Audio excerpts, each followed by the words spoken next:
E aí, galera do 7º ano, tudo legal? Tudo bem com vocês? Pessoal, tô chegando para mais uma aula, mais uma videoaula, tá bom? Hoje nós vamos terminar o nosso capítulo 4, vamos falar do nosso espaço urbano, vamos falar da cidade. Nós vimos aí nas aulas, nos dois últimos vídeos, o espaço rural, o problema do meio ambiente no espaço rural. Hoje nós vamos terminar nosso capítulo 4 e falar do espaço urbano, tá bom? Gente, estou gravando no novo sistema, no novo computador que eu montei, tá bom? Espero que a gravação agora fique boa, que tenha melhor qualidade de som e melhor qualidade de imagem. Vamos ver se vai pra frente agora, tá bom? Então é isso, vamos à nossa parte principal da nossa aula. Ela está aqui, acharam que ela não vinha hoje, a nossa vinheta!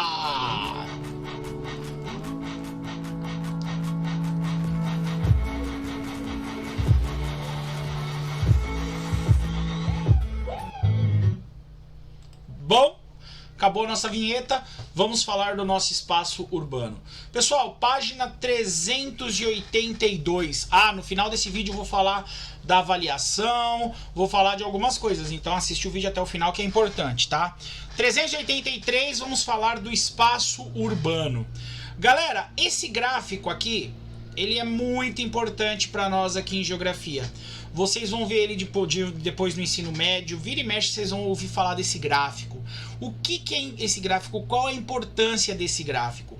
Ele mostra desde a década de 40 até agora, aqui 2015, pertinho aqui, como foi a evolução no campo e como foi a evolução na cidade, do número de habitantes. Então olha só, a gente vai chegar à conclusão do seguinte, ó. Antigamente, a maioria da população vivia no campo, tá? E uma grande minoria vivia na cidade, tá? Então você tinha aqui tá em número de milhões, tá? Então 28 milhões de habitantes e 13 milhões viviam na cidade. Então zona rural aqui é a linha verde e zona urbana é a linha vermelha. Então olha o que aconteceu aqui, ó. A zona urbana, a zona rural, ela manteve mais ou menos ali o número de habitantes, tá vendo? Ó. Só que o que aconteceu? Olha a zona urbana. A zona urbana, a determinado momento da história, ela disparou. Nossa, que linha mais mal feita, né? Determinado momento da história, ó, a população urbana aumentou demais, cresceu demais. E aí o que acontece? Hoje, tá, em 2015, nós tínhamos 174 milhões de habitantes morando na cidade e só 31 milhões de habitantes morando no campo. Então a maior parte da população brasileira estava vivendo na cidade. E aonde foi o ponto de encontro? A primeira pergunta importante da prova é essa, ó. Nossa, dá vontade de perguntar isso mesmo na prova. Qual foi o ano que a população urbana sobressaiu, né? Passou a população rural. Então foi aqui, ó, entre as décadas de 60 e as décadas de 70. Em determinado momento, a população urbana ficou maior que a população rural, tá? Então esse gráfico aqui, ó, tá? Tem até a pergunta tá aqui, ó. Depois vocês respondam aí no caderno de vocês, tá bom? No livro de vocês. Mas vamos falar um pouquinho sobre indústria e industrialização no Brasil. A indústria e industrialização no Brasil, galera, foi o principal fator que fez com que as pessoas deixassem o campo para viver na cidade, tá? Então, a industrialização começou a crescer, as indústrias começaram a crescer na cidade, as pessoas saíram do campo e vieram em busca de uma melhor qualidade de vida na cidade, tá? Teve alguns outros fatores, a gente vai falar também. Tá bom? Então o texto aqui ele fala um pouquinho do que eu já falei, né? Que a população rural era a maior parte, tá? E aí na segunda década do século XX, esse panorama foi invertido, ele mudou, tá? Hoje ele fala o quê? Que para cada 100 brasileiros, 85 mora na cidade. Ou seja, 85% da população brasileira vive na cidade. E apenas 15% dessa população vai viver na área rural, vai viver no campo. Tá bom? Que mais aí o texto vai falar? Que essa mudança aconteceu por quê? Por causa desse processo de urbanização, tá? Então o que foi esse processo de urbanização? Tá? A atividade industrial ela começa a se desenvolver no Brasil. Quando essa atividade industrial começa a se desenvolver no Brasil? principal fonte de desenvolvimento no Brasil vai ser na década de 60, tá? Vai ser ali no governo do Juscelino Kubitschek, certo? O Juscelino, o que ele começa a fazer? Ele começa a desenvolver os setores econômicos, ele começa a investir na cidade. Ele fala, ó, o Brasil precisa ter um desenvolvimento, o Brasil precisa ter um crescimento, então eu vou desenvolver as cidades. E ele começa a criar estrutura para isso, tá? Que tipo de estrutura? Primeiro ele desenvolve o setor de energia. Ele começa a criar setores de energia elétrica, ele começa a criar estradas, ele começa a criar desenvolvimento do petróleo, companhias que criem, né, as siderúrgicas, que são companhias que fazem o ferro, que deixam o ferro pronto para a indústria poder transformar esse ferro. Então ele vai criando, ó, uma série de estímulos. Olha o que ele fala aqui, ó. O setor da economia começou a ganhar força ao longo do século XX, dos anos 1900, tá? Com uma série de medidas governamentais, principalmente o estímulo e a criação das indústrias de base. O que são as indústrias de base? Essa que eu falei, refinarias de petróleo, siderúrgicas. Depois, indústrias de bens de consumo duráveis, de automóveis, eletrodomésticos e móveis, além do investimento no setor de infraestrutura, como transporte e energia. Então o governo ele começa a desenvolver isso, tá bom? E aí, esse desenvolvimento vai fazer o que também, galera? Vai começar a ganhar força na cidade. A cidade vai começar a se desenvolver, vai começar a crescer. E outro fator importante, tem dois fatores importantes. Além da cidade estar ganhando força, vai começar a mecanização no campo. O que é a mecanização do campo? Os tratores vão começar a chegar no campo. Então, por exemplo, para mim carpir um terreno, para preparar um terreno, eu precisava de 100 homens. Aí agora chegou o trator. O trator precisa de um homem. Ele vai fazer em 3 dias o que os 100 homens demoraria 10 dias para fazer. Então, os patrões eles vão começar a fazer o quê? Ó, eu comprei o trator, eu não preciso mais de você. Vai começar a dispensar. Então vão ser duas questões. Primeiro vai começar a mecanização do campo, vai começar o desemprego no campo. Os caras não vão ter trabalho. E o segundo ponto, que a cidade tinha trabalho, porque as indústrias estavam na cidade. Então vai começar aquele burburinho no campo. Ó, não tem emprego aqui, mas lá em São Paulo tem emprego. Em São Paulo tem as indústrias agora, tá pagando bem, o lugar é bom. Vão para São Paulo. E as famílias começam a deixar o campo e começam a se dirigir, tá? Não é que as pessoas saíram do campo porque elas queriam. Se tivesse emprego no campo, elas tivessem uma condição de vida boa, eles estariam lá até hoje, tá?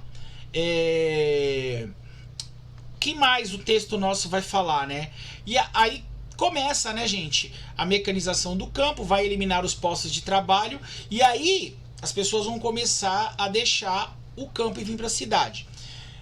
A atividade industrial também precisava de muita gente na cidade.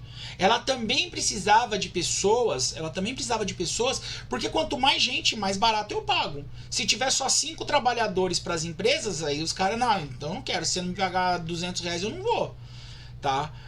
Então eles começam a ampliar a infraestrutura, começam a criar um sistema para poder trazer essas pessoas para viver aqui, tá? Para você ter uma grande mão de obra. Tá bom? E aí você vai tendo esse desenvolvimento. Outra coisa que o texto fala importante, que é o estímulo do consumo. Foi fazendo as pessoas, você vai fazendo campanhas para as pessoas comprarem. Tá? Eu estimulo as pessoas a comprarem. O que é estimular as pessoas a comprarem? Olha, você tem um celular, mas esse celular seu, né, é antigo. Para quê? Celular com uma câmera? Compra o celular com 4 câmeras que é muito melhor. Percebe? Então as indústrias vão sempre vendendo mais. Você já percebeu? Acho que o pai de vocês é assim. Seu pai deve ser que nem eu, assim. Seu pai comprou um carro, ele tá com um carro lá, o carrinho dele até que tá bom, um carro bonito e tal. Mas passa um outro carro na rua e ele fala pra sua mãe: ó lá, mulher, ó, quero comprar um desse. Ar-condicionado digital. Mas, gente, pra que você precisa do ar-condicionado digital se ele funciona igual o outro ar-condicionado? Não é? Ah, eu quero comprar um desse. Vidro elétrico, porque o vidro aqui não é elétrico. Então, você sempre está querendo mais. Isso aí é por quê? Porque a empresa, as empresas ficam na sua cabeça. Compra porque comprar é bom, compra porque você tem que comprar. É o estímulo ao consumo, é a publicidade, é a propaganda fazendo você comprar. Então esse estímulo foi fazendo com que as pessoas comprassem mais. Se as pessoas compram mais, as indústrias produzem mais. Se elas produzem mais, elas geram mais empregos. Então, além disso, foi feita essas campanhas, né, esse estímulo para que as pessoas se desenvolvessem mais, tá bom? Aqui mostra, né, esse mapa mostra as cidades aqui com mais de 20 mil habitantes no Brasil, aonde tá os desenvolvimentos industriais. Então a gente vai ver aqui, ó, que o crescimento urbano ele acontece principalmente aqui, ó, na região sudeste. Depois ele vai desenvolver em algumas outras cidades, né? Algumas outras cidades. Em Manaus aqui tem uma, ó, que é Manaus, tá, no Amazonas. Depois o sul dá uma desenvolvida, tá? Tem algumas cidades importantes aqui no Brasil, tá certo? A região sudeste é a que mais se desenvolveu mesmo, tá? O desenvolvimento industrial no Brasil, galera, ele não acontece de forma homogênea, ele não acontece de forma igual em todas as partes, tá? Ele acontece apenas em alguns locais, tá? Em alguns locais que já tinham estrutura. Por exemplo, por que São Paulo se desenvolve? Porque São Paulo já tinha estrutura. São Paulo, galera, é a região que tinha a maior produção de café do Brasil. E ela tinha uma ferrovia que ligava o interior de São Paulo até o Porto de Santos. A cidade de São Paulo ficava no meio do caminho, aonde moravam os barões do café.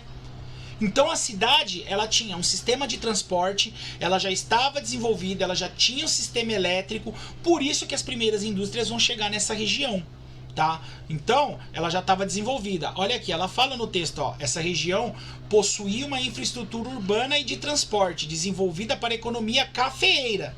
Estava sendo desenvolvida para o café, como energia elétrica, rodovias, ferrovias e portos, além de capital acumulado pela cafeicultura. Já tinha dinheiro que os barões do café estavam aqui. Então esse investimento, essa grana, foi usada nas indústrias, tá? Na década de 60, tá certo? O que mais tinha em São Paulo, o que mais tinha nessas regiões, tá? Que fizeram as pessoas, essa região crescer. Guarda isso, vai cair na prova. Essa aqui com certeza. Ó, então vamos lá. O que favoreceu o desenvolvimento nas indústrias?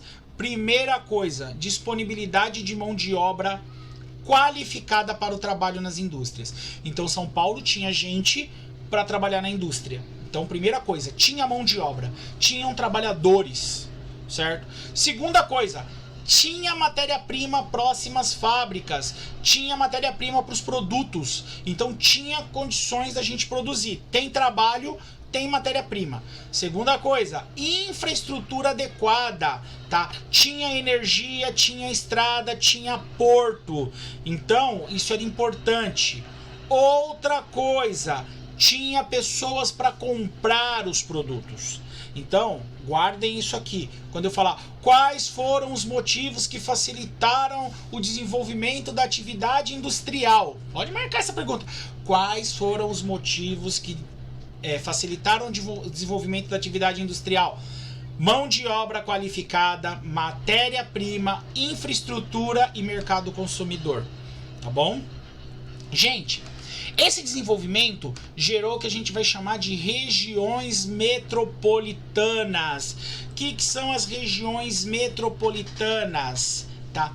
A região metropolitana é a região onde você tem uma cidade principal e outras cidades que se desenvolveram ao redor dessa região, tá? Em função dessa cidade grande, certo? Para nós, esse conceito não é tão difícil de entender. Sabe por quê? Porque vocês moram numa cidade que tem uma região metropolitana fantástica. Nós moramos em São Paulo, galera, tá? O que acontece na região metropolitana, tá? Vamos ver aqui, ó. As metrópoles, cidades densamente povoadas, interligadas a municípios próximos e que exercem influência econômica e política sobre os municípios vizinhos. Esse processo é denominado de conurbação. O texto aqui explica o que é conurbação, ó. tá? À medida que as cidades vão crescendo, uma cidade vai se interligando na outra. E a cidade, você não percebe que uma cidade acabou e a outra começou. Esse fenômeno das cidades estarem todas juntas, a gente vai chamar de conurbação.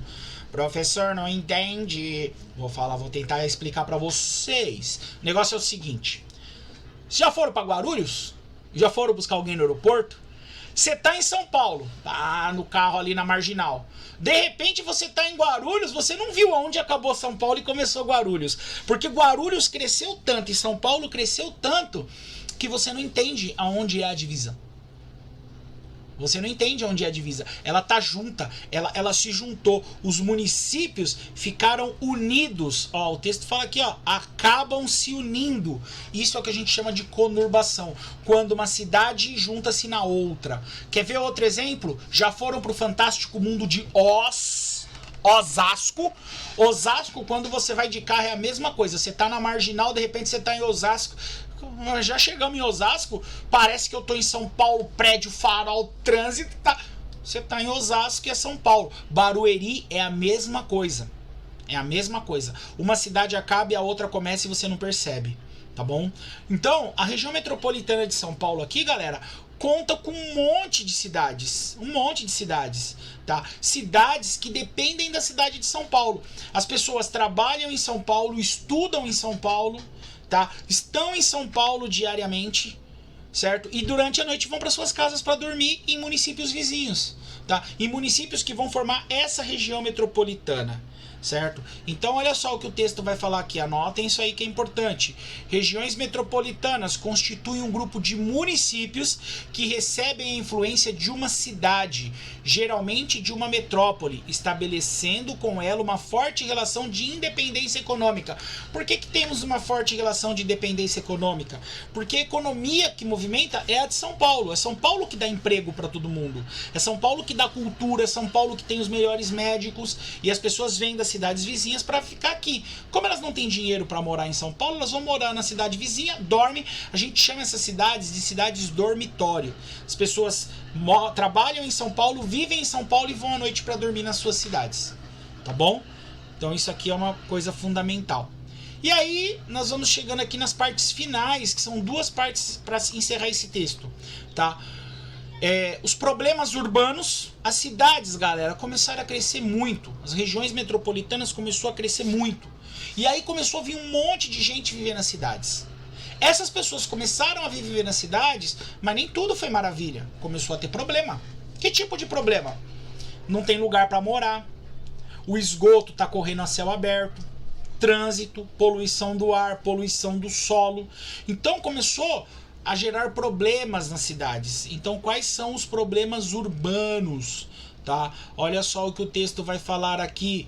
O crescimento desordenado das áreas urbanas e a falta de planejamento. Então não se teve um planejamento.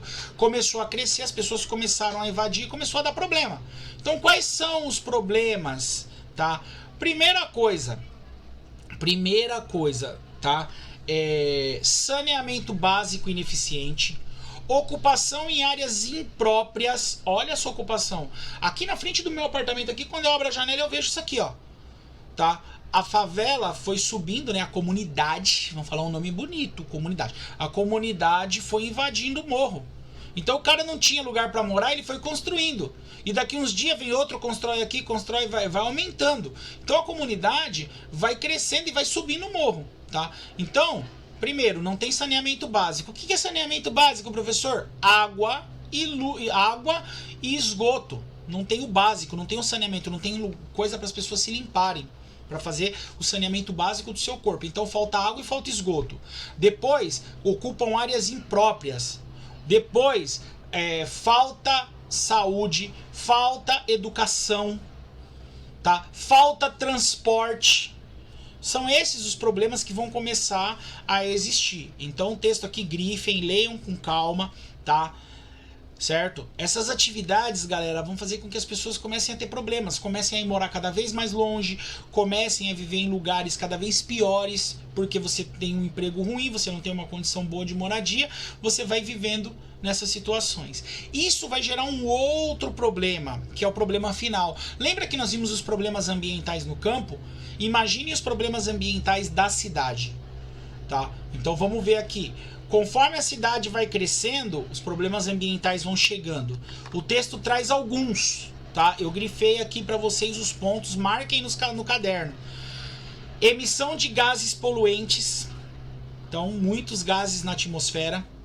Segunda coisa, além de poluir o ambiente, resíduos tóxicos prejudicam a saúde, causando doenças respiratórias. Quem aí não tem problema de doença respiratória? Um monte de aluno tem problema respiratório, tá? Por quê? Por causa do ar da cidade que a gente vive. Se você mudar para uma cidade que tem uma qualidade de ar menor, com menos poluição, você vai ter uma qualidade de vida melhor. Outra coisa, poluição das águas, tá? Isso aqui, ó, a coisa mais comum de ver em São Paulo, ó, o esgoto sendo jogado no rio. Olha o Tietê aí na janela da nossa casa. Tá? O que é o Tietê? Mataram o Tietê jogando esgoto nele. Esgoto das fábricas e o esgoto das casas.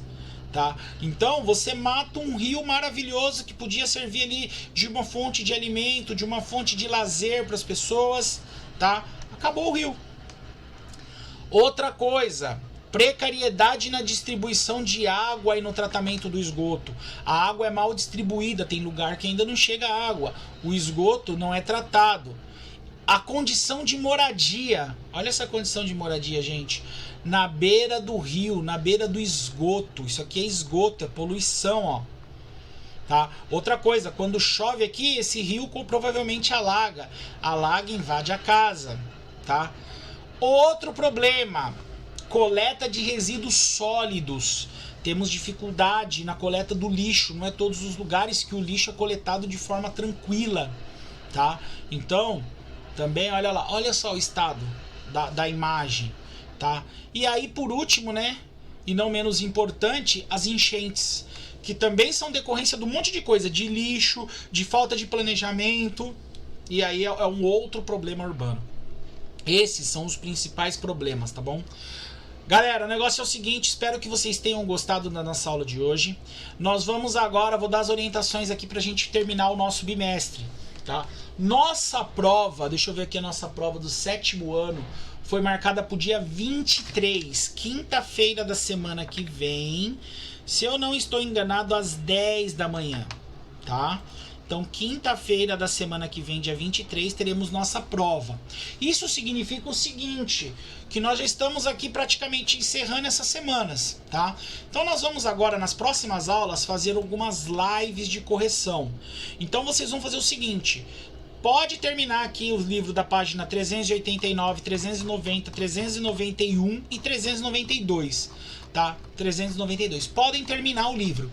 Terminem todas as atividades do capítulo 4, todas as atividades, que na próxima aula a gente já vai começar a fazer as lives de correção. Então já vou corrigir com vocês o livro, tá bom?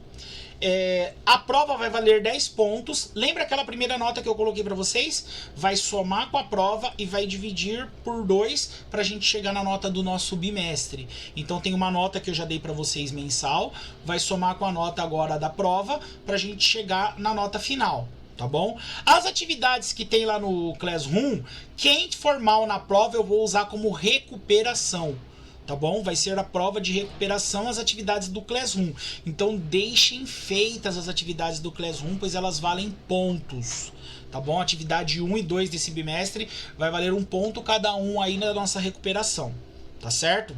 Vou usar para quem for mal na prova. Quem tirar menos de 5 na prova eu vou colocar lá a nota de recuperação. Aí nós vamos fazer aqui as lives de correção nas próximas aulas. Então fiquem ligados, terminem o livro, grifem tudo hoje, que na próxima aula, live de correção, tá bom? Agora meu equipamento tá melhor aqui, eu acho que eu consigo fazer algumas lives mais bacanas com vocês. Tá legal, galera? Era isso que eu tinha pra falar. Ah, espero que vocês tenham gostado. Eu tô usando um novo sistema de gravação. Acho que eu já falei no começo, né? Se gostaram, manda um legal lá na comunidade. Fala, professor, o vídeo ficou bom, o áudio melhorou, a imagem melhorou, tá bom? Pra eu ver se vocês gostaram. Tá legal, galerinha? Era isso, capítulo 4 encerrado, graças a Deus. Próximo mês vai ter vinheta nova. Próximo vídeo que eu mandar já vinheta nova, hein, galera? Vocês vão gostar, tá bom? Grande abraço pra vocês, boa semana e fiquem com Deus. Deixa eu fechar aqui.